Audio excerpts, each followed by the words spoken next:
Okay, hello.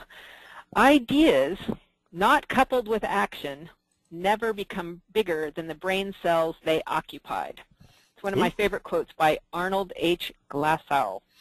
Welcome to 6 Steps to Implementing Blog Ideas Successfully. I'm Denise Wakeman, founder of the Blog Squad and your online visibility mentor. It's my pleasure to introduce you today to David Perdew. In the online world, he is best known as the creator of the Niche Affiliate Marketing System Workshop, which is a 3-day event in Atlanta that takes place twice a year. And I'm privileged to be on the faculty, so I've come to know David pretty well. And David has turned the Internet Marketing Workshop industry upside down by insisting that his faculty teach rather than deliver fluff with a pitch. He is passionate, ethical, and walks his talk, always delivering over-the-top value. And in 20 years as a highly paid corporate consultant and independent businessman, David has helped major corporations bring million-dollar ideas to the marketplace using the simple system he's going to discuss with us today. And as an internet marketer, he uses the same system to vet all his projects, from a simple $20 product to big, multi-hundred participant workshops and courses that sell for a lot more. So welcome, and thank you so much, David, for sharing your 6-step process with us today and how it applies not only to product development, but also to blogging for your business. Sure. Thank you for the introduction. That's very nice. The quote that you gave, I had not heard that one, and I love that. Size of brain cells is not very big, but that's exactly where those ideas will stay, isn't it? It is, in my experience. Yeah.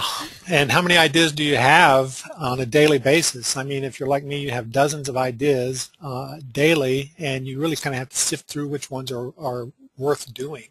Exactly. And this 6-step process is tried and true. I mean, it is the process that everyone uses. It's just not talked about all that much in this 6-step process, as I've laid it out here. But, Benjamin Franklin here is on the $100 bill. And there's a guy who tested everything that he did, and he had prototypes and was great at doing the scientific method. And I love that he's on the $100 bill. Those are my favorites. So we're going to go through this today, and you can see on this slide that the 6-step process is so simple, I'm throwing it out here right up front. It's dream, prototype, test, execute, feedback, and improve. The first guy I want to tell you about is Thomas Watson, and this is a piece of that whole process that you really don't think about all that much. But somebody asked him what was the key to success, and he said, would you like for me to give you the formula for success? It's quite simple, really. Double your rate of failure. You are thinking of failure as the enemy of success, but it isn't at all. You can be discouraged by failure, or you can learn from it. So go ahead, make mistakes, make all you can, because remember, that's where you find success. So, I read that the first time and I thought, wow, failure. Such a negative approach to things, really, when you think about it, right? But it's not. It's really failing toward success, and you want to fail cheaply and efficiently. That's the key. One of the things that I like is that you can look at Thomas Edison and Henry Ford, and my favorite is Leonardo da Vinci, who he prototyped everything he did, every idea that he had notebooks. Leonardo's notebooks are incredible because he drew out plans for everything, including a helicopter and a submarine. It's amazing. I know. I mean, the guy had an incredible imagination. And doing the prototyping of that stuff gives you the ability to understand whether you can do it or not. And, obviously he didn't build a submarine, but he had the idea and he prototyped and decided not to do it. So by the end of this webinar, we're going to go through all of these 6 steps and how you can ensure that you're failing towards success. Like I said, when you do that, you reduce your risk, you reduce your cost, and this is foolproof so that you can ensure that you succeed before you fail. Now, when you talk about this system, Denise, we were talking beforehand, it applies to everything. So I can talk about this from the extent of something big, such as building a spaceship or something small, such as writing a blog post. And the important things to remember is that if you use this 6-step process on everything, you may be able to go through it quickly and save yourself a lot of time and effort. Here's one of the things about success that I loved. Big problems require different thoughts. Einstein said, no problem can be solved at the same level of consciousness that created it. In other words, if you're thinking about the problem, all you're going to see is the problem. If you're thinking about solutions, that's where you find answers. And Jules Verne, of course, was the guy who dreamed of going to the moon. And he drew little pictures and wrote a book about it, but there were about 1,000 men and women who worked in Huntsville, about 35 miles from where I live, to create the Saturn V rockets. And that last picture, let me show you that. That is the prototype for the Saturn V rocket. Here's a man standing next to it. It's fairly small. You know, it's probably 15 feet long. Here's a real Saturn V rocket. And here's a man. And no, it's a lot bigger. It's a bigger idea. So, but it had to start small first. Absolutely. And the thing about these rockets is there were so many people working on so many pieces of these, they didn't know what their piece did. They just knew that their piece had to perform a function and perform it well, and then they had assembly people who put them together. That was Henry Ford's great awakening too, right? Exactly. So the key here, this is something to remember, the last point, small problems lead to big ideas. We're going to talk some about, and I'm going to give you an example of a small problem that I had that led to the NAMS workshop, which has turned into a really big idea. Huge. Huge. Huge. All-consuming, let's say. Okay, so one of my big dreams was that I wanted to build a house. My wife and I, when we were first married, we visited a log cabin in North Georgia, and we had decided that we wanted to someday live in the woods. Now, that's really all we did, was set out that intention. Someday live in the woods in a log cabin. We loved it. But I'm not a builder. I've done some home projects, but not a builder, and I wanted to do it myself. So we started with this dream. Then we started going and visiting some log cabin places and other people who lived in log cabins. And so that was kind of our prototyping, our visualization session. Because prototyping, when we get to that, you're going to see that prototyping basically just is about answering the question, what does it look like? And it's getting that visual image in your head of what it looks like. We've looked at models. We went to workshops on building a log home and what it took. And then we ended up doing a lot of stuff to test the area that we lived in to see if it was going to be a viable deal. And we got an opportunity to move. And I said, okay, we're going to do this. So that's the backhoe digging the hole where my house sits. Not long after that, I was in the middle of that hole with nobody else around, standing there looking around and saying, oh my God, what have I done? Is that you in the backhoe? That is not me in the backhoe. Okay. And you're going to see that part of what we do, depending on the size of the project, is you get a team. And this is part of the team that I was using. Then we put this thing together one log at a time. That's a friend of mine and myself putting these logs down. And we put this house up after we put in the basement and the struts and the trusses, and we put this house up one log at a time until it was that house there that we live in now. It looks like a small house from that point of view. From the back side, it's 3 stories overlooking a stream. So it's really a wonderful place to live in the woods. Now, I continue to get feedback on this house because I'm a tall guy, and I built the kitchen. And, you know, the cabinets are perfect for me. My wife has to keep a stool nearby. So when we build another house, which we have already got a piece of property on we've got 95 acres now too, so we have another spot on the property picked out for another house. And when we build that one, I have to take into account how high the cabinets are. So, you know, and I need to sell it to taller people, I guess. It's a fun project. Looks beautiful. Thank you. So we all have ideas that are great ideas, and many of us don't have any clue how to implement those. Napoleon Hill, one of my mentors and everybody's mentors these days, said first comes thought, then organization of that thought into ideas and plans, then transformation of those plans into reality. That last part, transformation of those plans into reality, that is taking action. That's what that is. It's taking action. In the beginning, as you will observe, is your imagination. Ideas are the beginning points of all fortunes. That is key. You have great ideas already. What you do with them is the part that will determine your success. Now, where do these big ideas come from? And I think, personally, for me, I have to get quiet because there's so much stuff going on in the world and so many people pulling at you and so many, especially with today's devices that we all have and using social media all the time and everything, that we can't quite get quiet enough to really let our own thoughts come through. So I spend a little time every morning getting quiet and letting some of that creativity come through.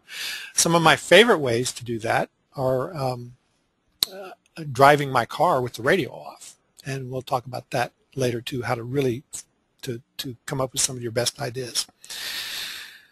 The very first thing though for ideas that trigger ideas in my mind is a problem, something you identify as a problem, because well, you know, in my consulting world, that's always what we tackled was the problem and here's a solution. And the solution was supposed to alleviate the problem and get a return on investment. One thing I could not stand and absolutely didn't allow when I was facilitating these big projects was don't ever criticize or complain about the solution that we're talking about unless you have an idea that contributes to a better solution. Because too many people want to focus on the problem and complain and complain and complain instead of fixing what we're doing and contributing positively. So that to me is the thing that we've all got in common is the problem. And I think when you're creating a blog, if you don't focus on what the central problem is for your blog doesn't have a point. Would you agree with that? Exactly, and that's what I was thinking is that to bring this into the topic of creating that awesome blog, that you first have to know what is the problem of your ideal reader. Because that's where you're going to come up with the solution. So that's where you're going to get the inspiration of creating that solution for your ideal reader. And I always bring this around to the fact that we're talking about a blog for your business. That's right. So, you've got these clients, these customers, and you want to attract them, your ideal customer. You want to attract them to your business, and using a blog is one of the best ways I know of to do that. And so you have to be able to identify what that problem is so that you can present the solution to your reader. And that's where finding that time, finding that inspiration, and bringing that solution comes into play around your blogging. Would you agree that some of your best inspiration for your blog posts come from comments from readers, interaction with readers? Absolutely. It comes from comments from readers, and it comes from questions that people send by email or on my support desk. So we could really say that's feedback, but when you see the system that we go through, you're getting feedback at every stage, and the important thing is to pay attention. Absolutely. Okay. It's all around you. It is all around you. So when we look at these six steps again that I told you about in the beginning, it's dream. Now, for me, this is where you get the big ideas, is in the dreaming. And people, I truly believe people don't let themselves dream big enough. I think that we all think, many of us think that we're not talented enough, we're not skilled enough. Why would we bother with this? We'll never get it implemented. We have all that stuff going on in our head, and the truth is, if you have a really good idea, you're about halfway there. then it's really just putting your one foot after the other to move forward. And these next two steps are absolutely the key to being successful. Prototyping, and we're going to talk about what a prototype is because I think that's a scary word. But this is where you want to fail. If you create something and you draw a process and you see, well, wait a minute, there are some issues with this. You can actually start tweaking it right away before you even test it, just based on what you see in the prototype. And then the test is testing something before you build it, before you execute it, before you write it. You know, if we talked about well, we will talk about blog posts and how this fits around blog posts as well, but it fits exactly around that. Mm-hmm. The next one is execute. This is a very, very dangerous step. And the reason it's dangerous is because a lot of people like to go from dream to execute. And if you go from dream to execute, what usually happens is a monstrous failure because you're probably hitting the wrong market, you're probably doing the wrong thing, you didn't test it, you didn't create a prototype of it, but you're spending lots of dollars because execute is where you spend the money. Then in where you find out you don't have an audience for what you're doing. And exactly. You've already done it. Exactly. You built the blog and you have no audience. You done that? Yeah, a little bit. I've done that. When I was first online, I did that, and I got a lot of feedback from people about a writing blog that I was doing, that they loved it, mm-hmm. but there was no paying traffic there. And, right. You know, the kudos were great, but I wanted a business. Right. And I had not tested. I think that's the big disconnect. We do something that we're in love with ourselves, but there's no market for it. That's right. That's right. So after you execute whatever it is that you're doing, whatever this idea is, and you turn it into form, Mary Morrissey, who's one of my favorite mentors, and she's a prosperity coach, and I've been reading her material since 1998. She's kind of a new age person. She says everything is created twice. First in idea, second in form. So that transition from idea to form is the key. And, you know, I used to have a guy that when we talked about belief and faith, he would say, you know, I can pray all day long for a peanut butter sandwich, but I got to get the jar off the shelf. That's like the joke with the guy who wants to win the lottery and he's asking God, you know, to help him win the lottery, and, you know, the famous response is, help me out, buy a ticket. That's right. That's right. That's right. So once you've executed and you start getting feedback, and feedback is key to this whole process because it gives you the data for improving. Now, if you do not use that feedback, and this happens more than you can believe, you ignore the feedback, you just can't believe it, you don't think it's right. I know more than they do. Boy, that happens a lot. I know more than they do. And you don't use it to improve your product or your writing or your blog post or whatever it is, then you end up struggling or even failing sometimes. Certainly not getting the max profit that you want. And then you're back to review, which is, what was your dream to begin with? Has it changed? Now you're going to see that the big thing that I have dreamed about has changed a lot. So we'll go into that too. Before we get too far, though, you know, we're just going to skim the surface today, and this is a free 6-part e-course that you can sign up for. Then you get the mind map that I use for these 6 steps. It's a free mind map, and you can go to nams.ws/6Denise to sign up for this. And like I said, it's free. So it's a 6-part e-course, and people can get this and details on the daily, or not the daily, but the steps that we have in here and what we do for each of those steps. And this documentation continues to emerge and evolve as I refine it. So you'll always want the update. Well, that's cool. Great. I didn't know about that. That's excellent. Yep, there you go. David. So here's the 6 steps: dream, prototype, test, execute, feedback. We're going to go through this pretty quickly. From the small to the large, the same process will get you where you want to be. And I was talking with someone else yesterday, and Denise, you and I were talking about this beforehand. This applies for blogging, for creating your first blog, for testing what kind of market you want, for coming up with an idea about it, and for executing it. It applies in relationships. That dream execute thing in relationships will kill you. You don't just meet somebody on the street and say, oh, I think I want to be married to that person, and go get married. It's doomed if you do. And I can tell you from experience that I didn't spend enough time testing my first relationship. So that one was doomed from experience because we went straight from dream to execute. But with the blog, when we get back into the blog, I would expect that once you get going and start getting feedback from your audience, you find that what you thought you had morphs into something else, or at least changes somewhat.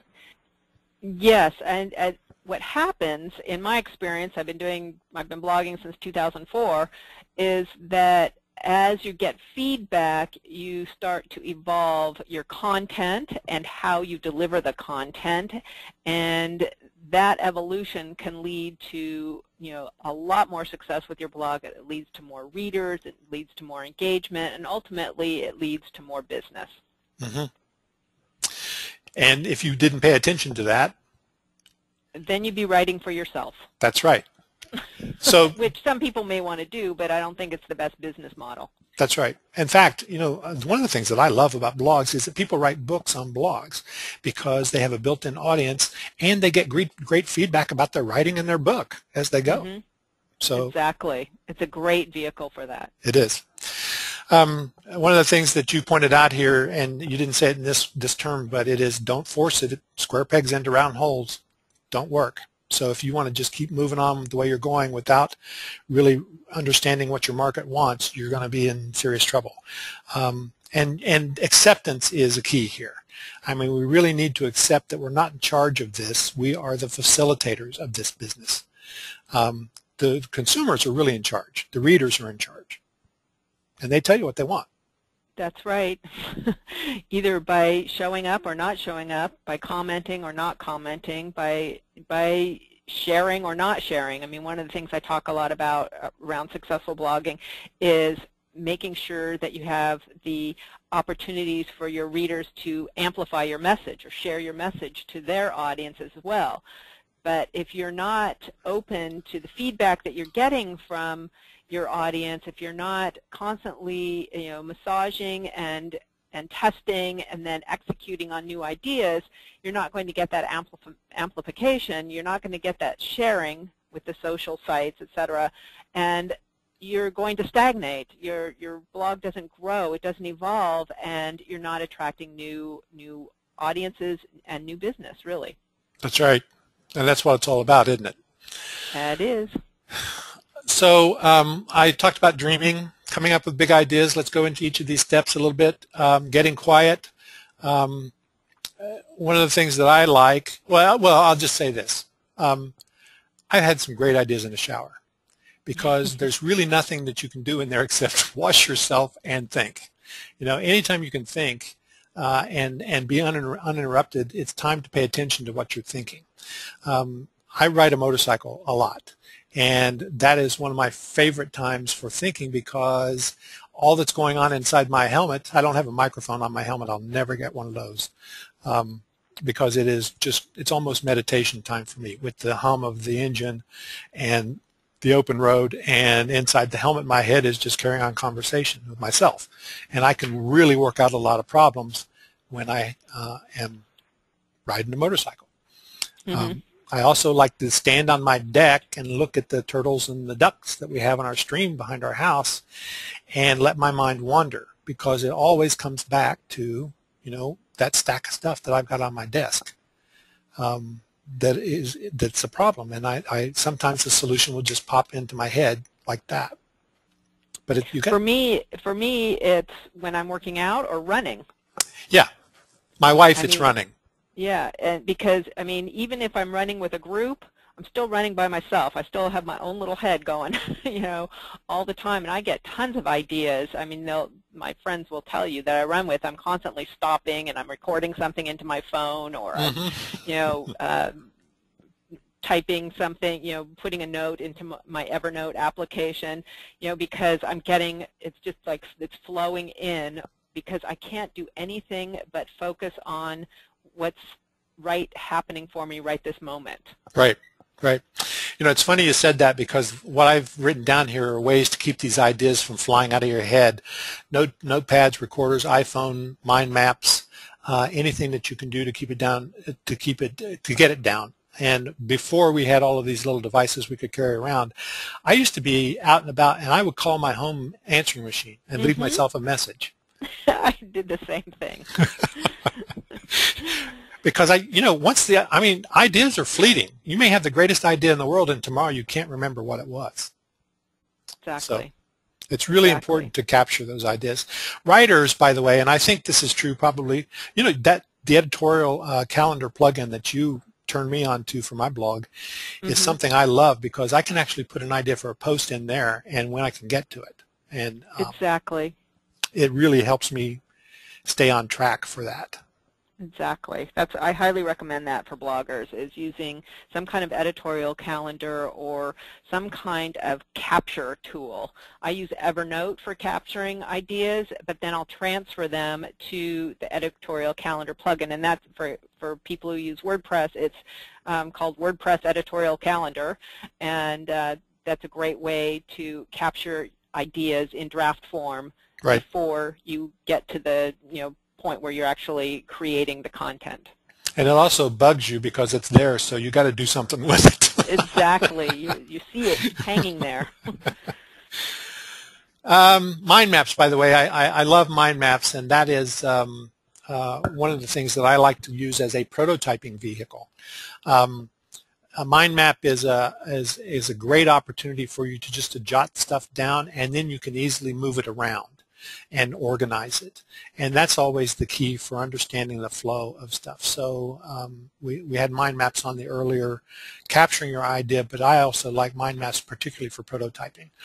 And I use FreeMind, by the way. I don't spend any money when I don't have to, and FreeMind is a great tool for that.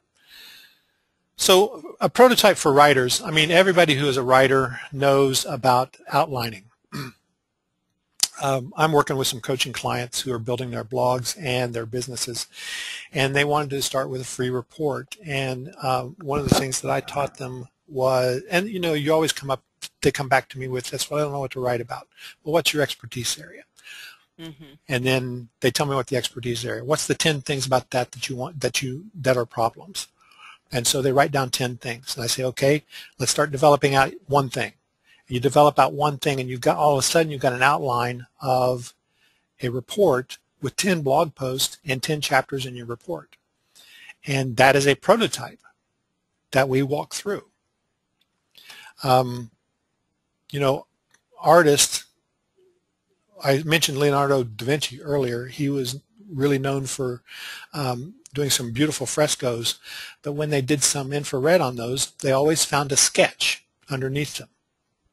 And there was always a first version.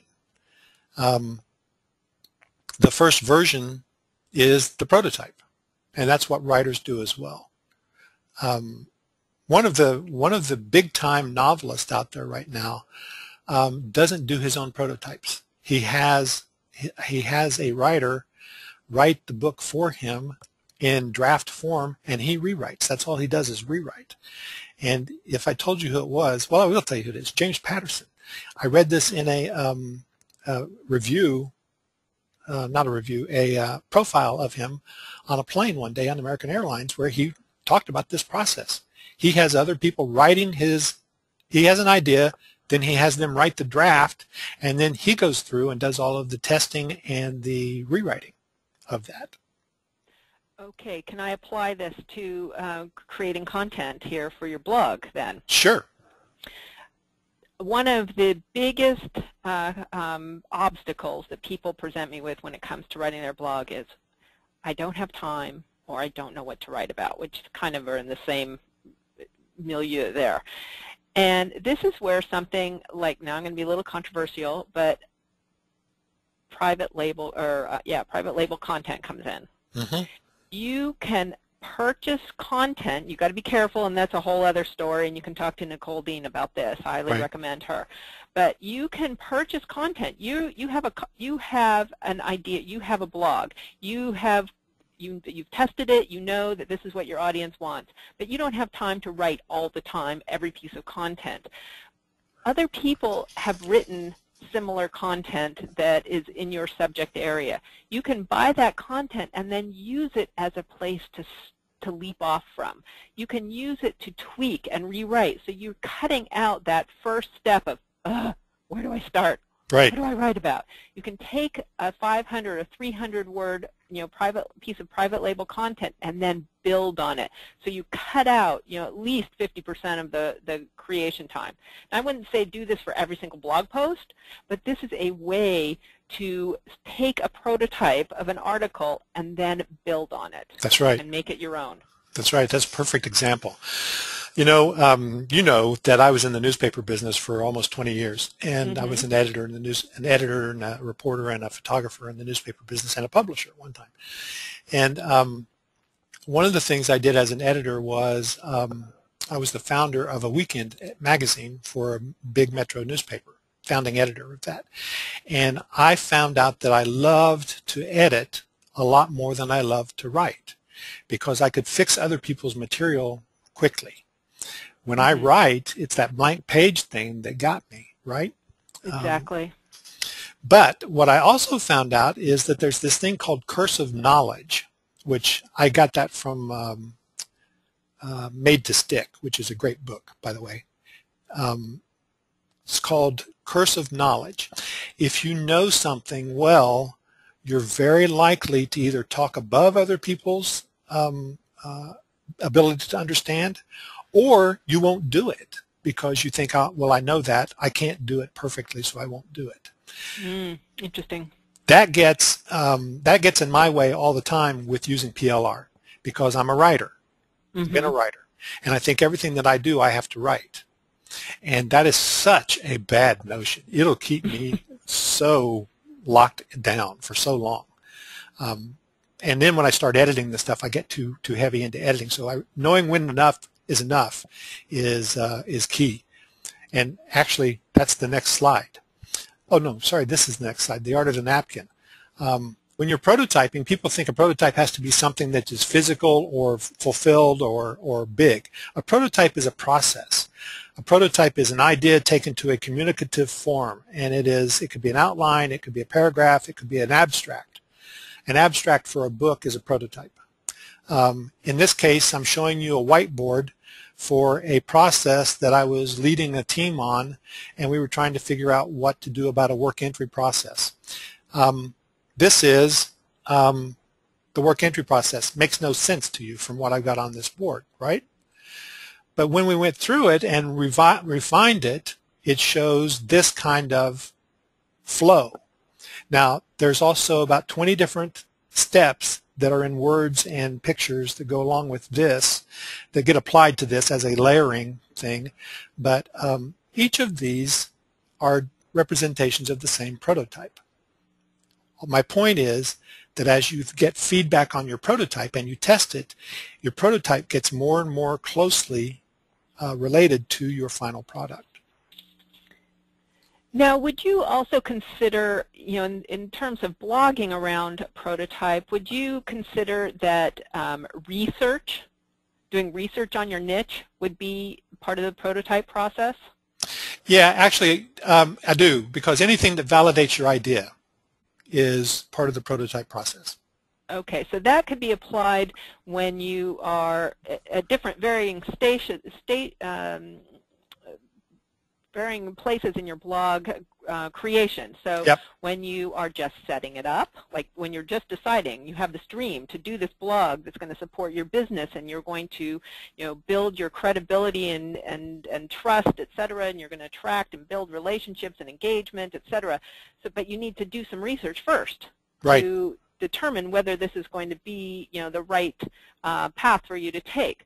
Okay, once you've gotten through that and you've set it up and you're in the process, then research also comes into play in developing the content for your blog and setting up your categories and the topic areas that you're going to be dealing with on your blog.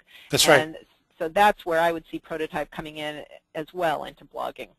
Well, so if you take that a little further, if you remember our Saturn V rocket at the beginning, each piece of those, each piece that each team was working on went through its own 6-step process. I see. Okay, good. Mm-hmm. So you've got the entire blog infrastructure. That's a 6-step process. You've got your categories. That's a 6-step process. Then you've got the content plan. 6-step process. Right. That's right. Okay, excellent. But as you know, based on the size of the whole effort, each of these can be small. I mean, you've been doing this so long that your prototyping and testing takes you, a couple of minutes. Right. I'd probably skip a few steps. Well, I didn't say that. Actually, maybe I go through them quickly in my brain so fast I don't even know I'm doing it. I bet that's absolutely true, and I bet you know what works for you and what doesn't work for you on your blog. Right. Right, exactly. So you apply that to because of your feedback and because of all of the testing that you've done, you can apply that to your prototyping process very quickly. So when you write a paragraph, and I was talking to somebody else today about the blogging creation. How many times have you started a blog post and ended up with a different topic? Many. Yeah, many, exactly. Many. Exactly. And that was because as you were prototyping it, which is the writing of it, or the drafting of it, let's say, you got started down a different path because you got a different stream of thought, and that different stream of thought took you to something that you were more passionate about at that moment. And so you then had to go through that. You just have to shift gears. In fact, what usually happens for me when I do that is I end up with 2 pieces, not 1. Exactly. Exactly. Thank you for articulating that. So working out the kinks, this is the test stage. This is where you want to fail. Remember, more failure here is good. And the reason you want to fail is because you want to fix all the holes. You want to optimize, streamline,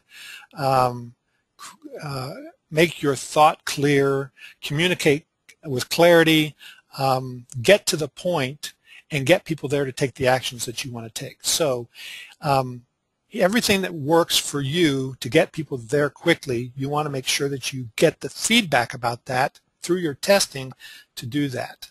I don't know if I said that very well, but it's really key that you find the holes.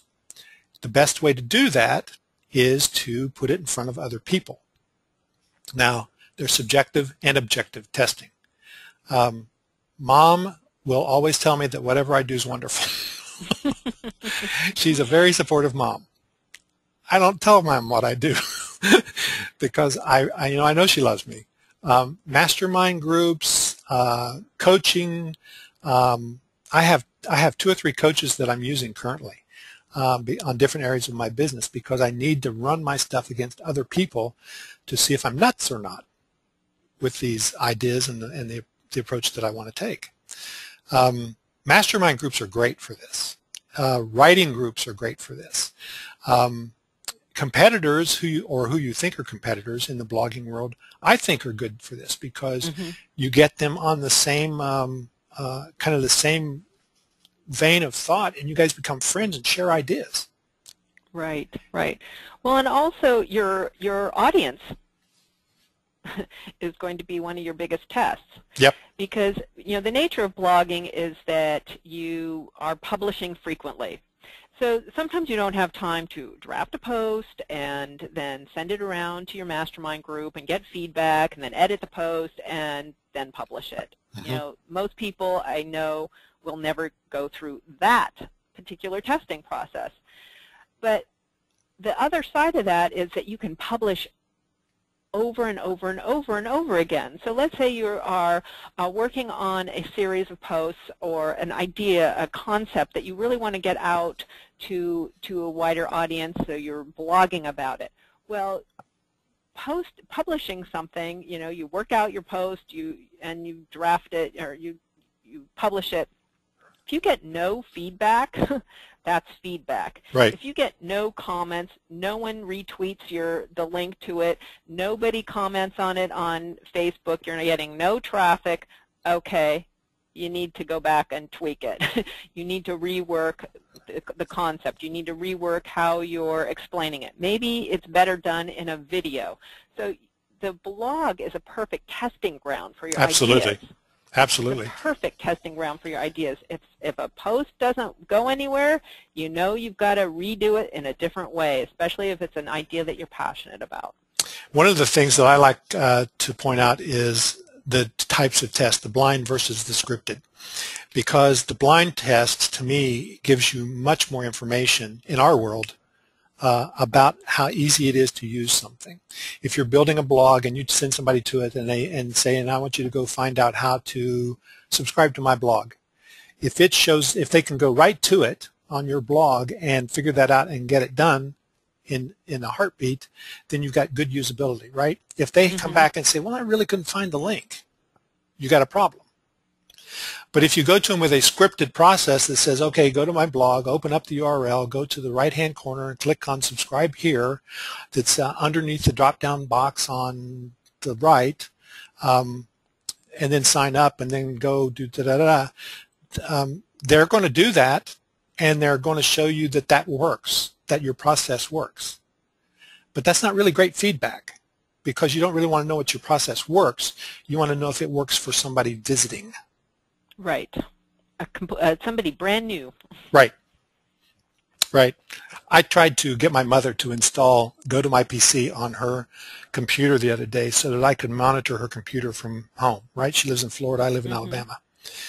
And I said, okay, go to the URL at the top and put in gotomypc.com. And she said, okay, what's a URL? And I said, oh, I'm sorry, go to the address bar, put in the address bar. And she said, okay, I did that, and I got Google. And I said, no.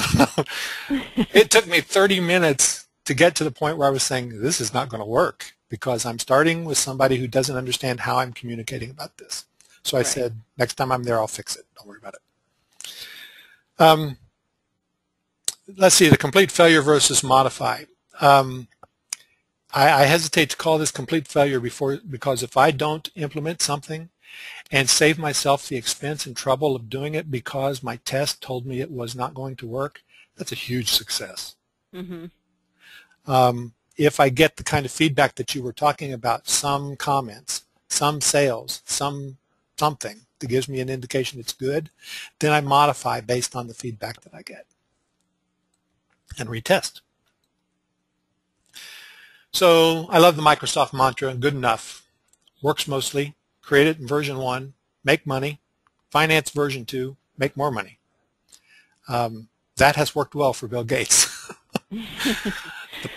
The problem with that is I don't ever buy version 1. Make sense? Exactly. Exactly. Now, we can work something until we never get it out because we don't want to let other people see the errors. Microsoft Office and Microsoft Windows, when they go out the door for sale, they've got bug lists, a defect list or an error list a mile long, I guarantee you. And they can tell you what they are. And they will validate them with, at that point, the audience becomes your tester at large. And they always are. They always are. Right. The other thing we talked about when you're testing is, does it solve another problem? You know, Viagra was not released because of the problem it solved. Viagra was a solution to angina and high blood pressure that didn't work. But it did something else which helped men. And so it became a huge success, but not for what it was originally targeted. Post-it notes was a failed glue. The guy who invented that glue was looking for a glue that didn't leave sticky stuff on the wall. And it was just a very weak tactile glue. Another engineer at 3M said, wait a minute, I could put this on the back of a piece of paper and stick it on my computer and stick it on a note on the refrigerator and stick a note here and there and pull it off and it'll be fine. And so they tested it with a business market. No, they tested it with housewives and it went nowhere. They tested it with a secretary in the company, and before long, all the secretaries in the company were using it. Great story. It tested great for what it wasn't intended. Fatal testing errors: the sample's too small, the wrong market is sampled, and the sample is biased. So that Post-it note is a great example of that story. And in terms of your blog, I mean, your audience may be different than you think it is.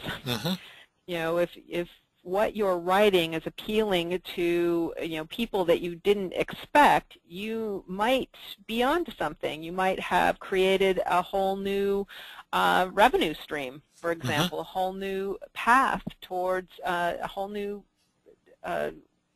area that you could develop in your business. So, you know, and going back to Microsoft's mantra, good enough, one thing I see, an obstacle I see with a lot of people who are writing on a blog, is that they feel that their content has to be perfect. Yep, perfect, exactly. Perfect, and then it never gets published.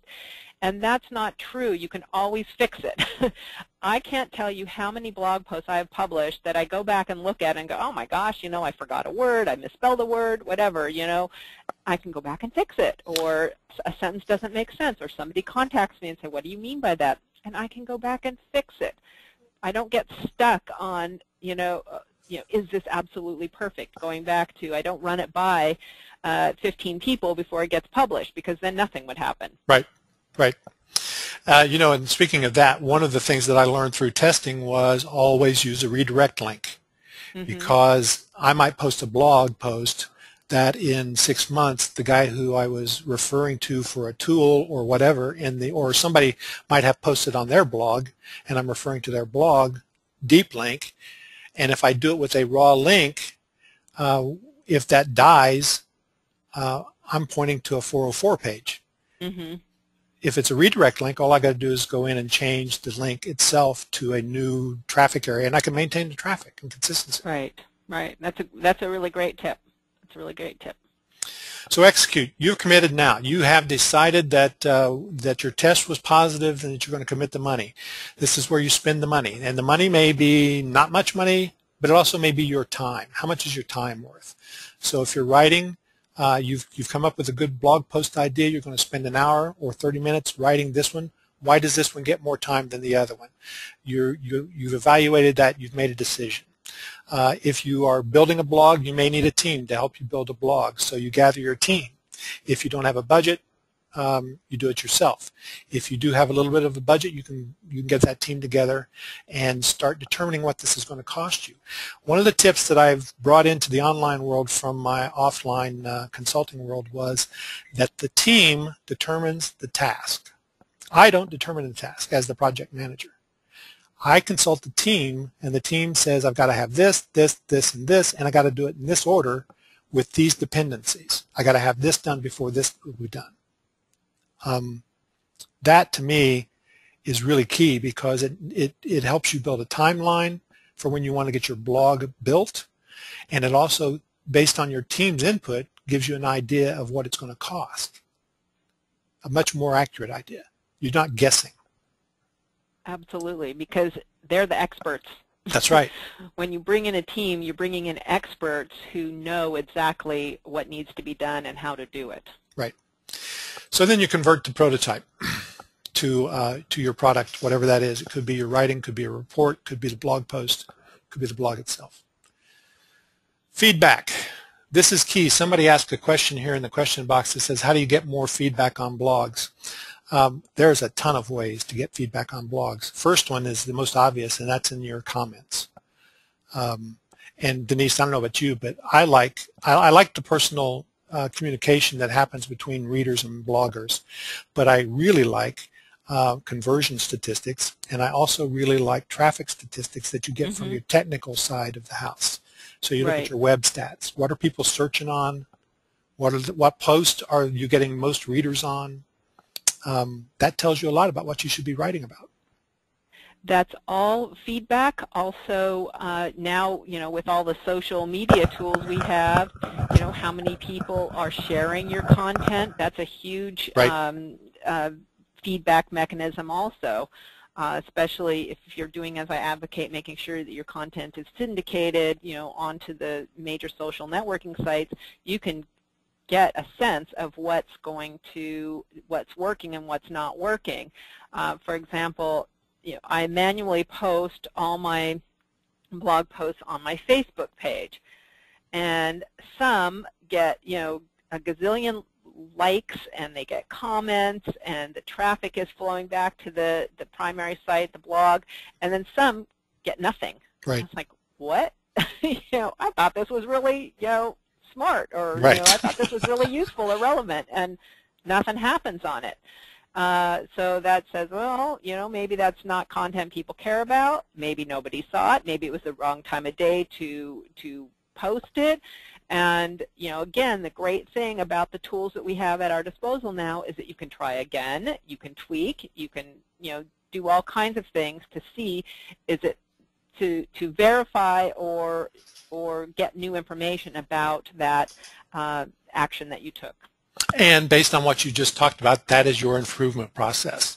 So you absolutely go back and tweak and do whatever you need to do to improve or move on. One of the things is mostly what I do on my blog. That's really important to do, because why waste your time writing about stuff that people don't care about? And your feedback tells you that. And that's an improvement. Your blog becomes more focused. Exactly. So when you're proving, what you're doing is you're collecting the change items, and the change items are the improvements and the tweaks, and maybe you want to change your blog. Maybe you see something that somebody else is doing. There is a real danger of making changes to your infrastructure or your focus or any of the writing style that you do. There's a real danger to doing that without testing it first, because you may, and this has happened on a multi-million-dollar project for a big company I was working on. They didn't test what the improvements were they were doing to their website, and their conversions dropped by about 30%. And so, the immediate thing was roll back to the previous version. Well, another side of that is, I would say, don't make a change because you get one piece of feedback. Right. You need more than one person giving you, feedback, or you need to give it a little bit more chance than that, because that one instance isn't going to tell you the bigger picture. Right. So then when you've got your improvements made, you go back to your dream and you revise it. Is this still my dream? Is this now something else? One of the things David Letterman used to do, which I love, it's actually like a 30-second encapsulation of this entire thing, was a segment he did called Will It Float? Remember that? Not really. No. Yeah. Well, David Letterman, they had a guy come out, and they had a pool, and they had somebody always come out and drop something that the big question was, would it float? Bowling balls obviously don't float. But they might put a bowling pin in there. Nobody knew whether a bowling pin would float or not. And it was the test process. And then they would talk about how stupid it was and that kind of stuff. So they ran that segment forever because they were testing the audience with this, and they loved it. So, Okay, so case study, NAMS, started as an idea for a weekend training for my affiliates. It had 6 instructors, 65 students in one room. The way this idea came about was I was talking to my coach at the time about a hosting company that I had and how to get people to use it in a hub and spoke type system. And he said, well, you need to train them to do this. So we did that. We put together this conference with about 2 months' notice. Word got out. We got 6 instructors, 65 students, one room, and after the first workshop, Jeff Herring came up after the first day and said, David, you're going to need a bigger boat, because people were really into it. And you can see this is Chris Cobb here. So the feedback from that one was they wanted more hands-on training, more small groups, more focused on experience level. This is Willie Crawford, Mary Wilhite. This is Chris Cobb sitting in the back of the room. Chris was very new. This is Dan Morris over here, I think, or it might be Dan up here. But Chris and Dan were brand new, and they are 2 of the students who have gone through every one of the workshops from beginner to advanced and are now instructors at NAMS as well. They are very successful online business people. And the workshop atmosphere is what got them started. Chris moved after the morning coffee break from here to the front row because she realized that that was this was something that we were actually teaching and getting people to do things. We responded to that with NAMS 2, and we opened up 3 different tracks, 3 different rooms: beginner, intermediate, advanced. That was at NAMS 2, 118 students, 18 instructors. So it became a full 3-ring circus, basically. Still got more feedback, more hands-on training, more affiliate marketing focus, bigger group. Beginners group was too big, so we broke that up into 2 groups, beginner 1, beginner 2. Beginner 1 is for students who are, they got a computer. That's about all they know.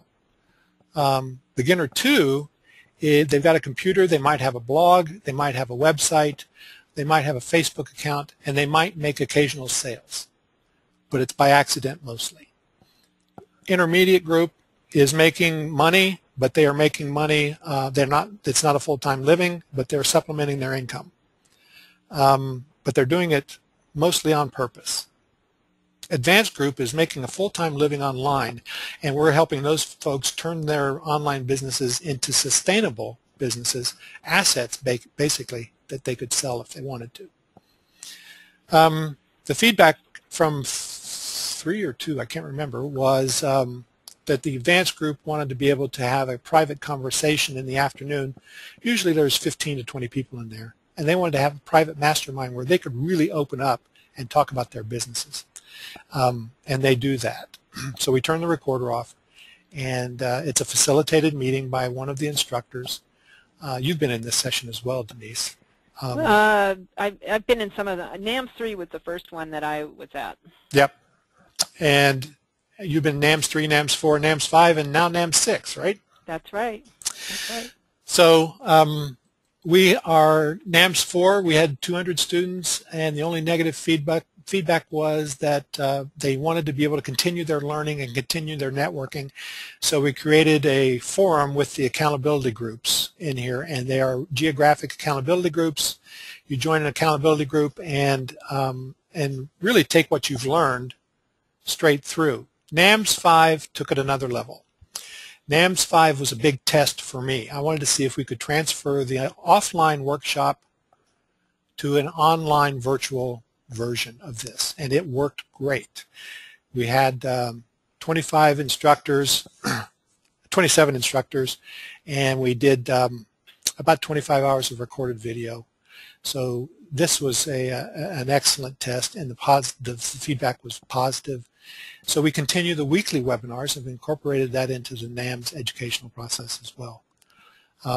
But this is as you can see, this is a idea that has gone through all 6 of those steps. NAMS 6 is 55 hours of the video instruction, 27 instructors, 300 students, 4 tracks.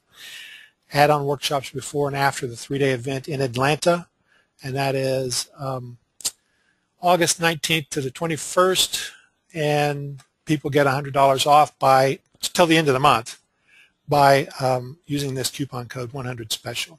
And the 3-payment plan of $99 each goes away at the end of the month as well. So you get access to all of this stuff with nams.ws/Denise. And so you can see that David started out with this idea to train his affiliates to sell better for him and use his hosting, and it's now turned into its 6th iteration. It's bigger and better than ever before.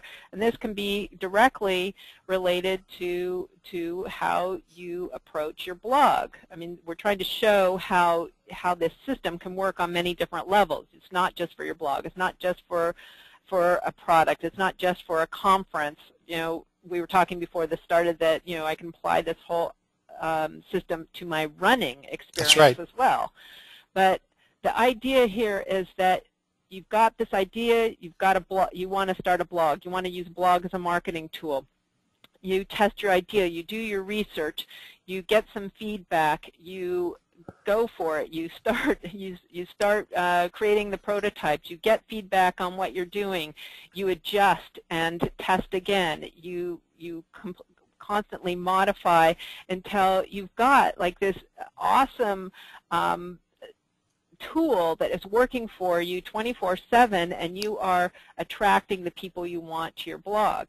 And at NAM 6, I'm going to be focusing my teaching on specifically creating quality content, because no matter what you do in business online, you need content, period. That's Whether right. you're tweeting, you're doing affiliate marketing, whether you're a consultant, you need to have content. So I'm going to be focusing on how to create quality content, and that's going to include a hands-on workshop that's going to help you create that editorial calendar that we talked about, where you're going to learn a simple process to effortlessly come up with that endless stream of ideas for your blog posts. And some will work and some may not work, but you're going to learn that as you go along. So David, can I talk a little bit about the incentive that I have for Oh, absolutely. NAM? Sure. Well, I was thinking about this because I'm really passionate about NAMS. I think it's one of the best online marketing training programs out there. And believe me, I've attended a lot. I've been working online since 1996. So I've been to a lot of these things. And I really want to be able to meet you there. So as a special incentive to attend NAMS so that we can connect on a more intimate level, I'm inviting you to join me for a private VIP dinner during the NAMS weekend. I don't know which day it'll be on yet, but this will be an opportunity for us to network and do so with other like-minded entrepreneurs as you get your personal marketing questions answered by me and by others in the group. But you do need to register by May 31st because that's when this special deal expires. So I've made that part of my, my incentive as well. So you need to register by May 31st to get your invitation. Then after you register, just forward your receipt to me so I can send you details about our private dinner. And this is really the best way to get individual attention during the weekend. This is going to be the best way for us to connect and really get to know each other so that I can help and serve you better. Because when there's a lot of stuff going on, it's harder to have those personal connections, but this will be an opportunity to do it in a much more intimate and effective way. Well, that's great because it also is a way for you to build relationships. All of the relationships that I have with people have usually come from workshops because I go to the workshops specifically to meet people that I want to work with. And now that I have a workshop, I get to invite people specifically to come that I want to work with. And, recommendations and relationships between people are the lifeblood of our business. I'm tickled that you're going to do that for the people who sign up with you. Now, the thing about the end of the month, I want to make sure people understand why we're making these changes. The price goes up, and we have this coupon that is good until the end of the month. And, well, the coupon is good beyond the end of the month, but we may close the program if we reach our numbers by the end of the month. And we're 3 months away. And the reason that we're going to do that is because as an operator, as an organizer, I have to hit my numbers at the hotel. That's what we're doing. I have to hit my numbers at the hotel, and we have to do that early. So we have to get people in by the end of the month. And once we do that, then it's all training from that point. It's all training for everybody who's involved. And once you get in, you get access to the free deep dives that we've already done and the free video workshops that we've put on already. So I can't say how much that I'm really looking forward to meeting people and seeing them there. And Denise, it's always great that you bring in people because you bring in really classy people. Well, I think this is one of the best workshops out there, and I'm really proud to be affiliated, and I'd love to meet the people that I work with. I'd love to meet you in person there as well. Okay. We had some questions about would this be available as a transcript or recorded. If they go to that link that I gave you, which was the same as the link here for signing up, except put a number 6 in front of Denise. That's nams.ws/6Denise.